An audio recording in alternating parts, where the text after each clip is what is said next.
The fluorescent lights of Target hummed softly overhead, casting their sterile glow across polished linoleum floors and neatly stocked shelves. It was a scene of routine comfort, the quiet clatter of shopping carts, the low murmur of distant conversations, the hum of daily life. I was midway through the dairy aisle, mentally checking off items from my grocery list, when a shadow fell across my path.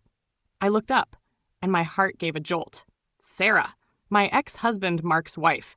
Her expression was thunderous, though her smile was razor-sharp and brittle. "Well, well, well," she said, voice sweet enough to rot teeth. "Look what the cat dragged in." I straightened, gripping the handle of my cart a little tighter. "Sarah," I said with a polite nod, keeping my tone neutral, practiced. 6 years post-divorce, 2 kids, and a long, awkward truce with Mark had taught me the subtle art of being unbothered, or at least appearing to be, but Sarah didn't come looking for neutral. Not today. "Still trying to worm your way into Mark's family, are we?" she said, voice rising just enough to turn heads. A nearby couple froze mid-step. My skin prickled with discomfort. I heard about that little stunt with the bracelet. Honestly, do you think we're all that gullible? My breath caught. The bracelet, of course.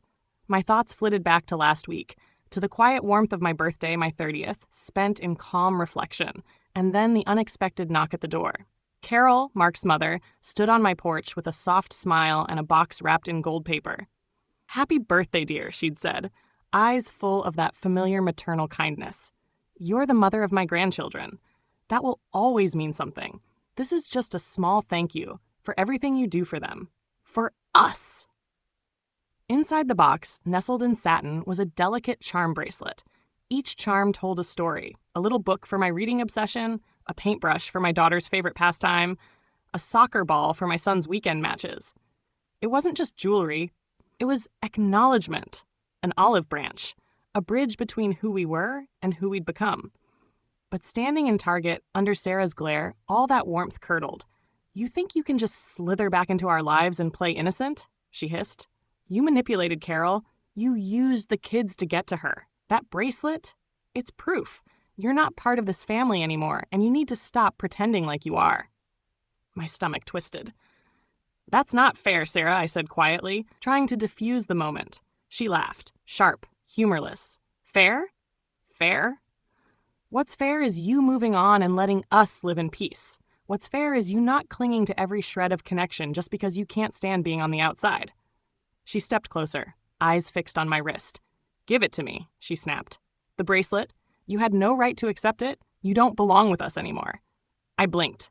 My grip on the cart trembled. "I'm not giving it to you." "You'll give it back to Carol then.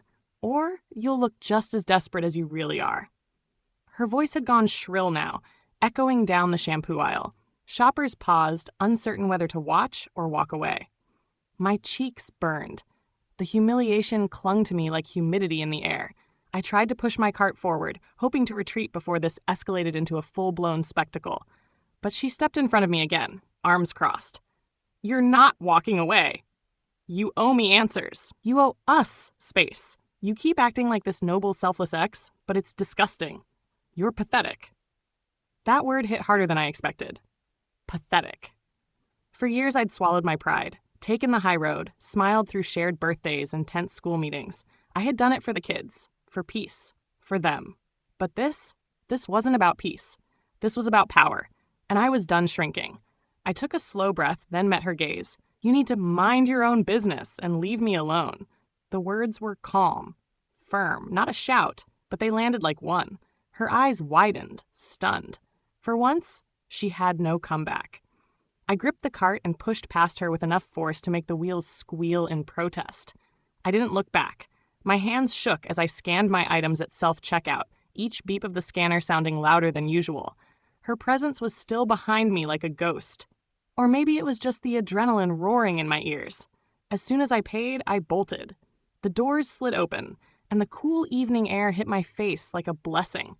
I stood in the parking lot for a long moment, catching my breath. The bracelet was still on my wrist, its delicate charms glinting under the moonlight. But it didn't feel like a gift anymore. It felt like a reminder of battle lines I never asked to draw. The next few days passed in a haze. I couldn't stop replaying the scene. The harsh words, the stares, the sickening mix of rage and shame. I started avoiding the bracelet, slipping it off, placing it gently in the back of my jewelry box. It felt like it no longer belonged out in the open. And then, on a Tuesday night, my phone buzzed. Mark. I stared at his name for a long moment before opening the message. We need to talk. Sarah told me what happened at Target. You really owe her an apology. I blinked. An apology? Not a question. A statement. As if Sarah's version of the story was law. No room for nuance, no invitation to explain. Just a familiar script. Me, bending to keep the peace. Sarah, playing victim. Mark, keeping the storm away by throwing me under the bus. Again. My fingers hovered over the screen. My mind burned with words I wanted to send, all the things I had swallowed for years. But then I stopped. What would it change? Nothing, really. And in that moment, I realized this wasn't about winning. It was about reclaiming peace. And maybe that meant saying nothing at all. Because the battle wasn't mine. It never had been. But the healing, that would be.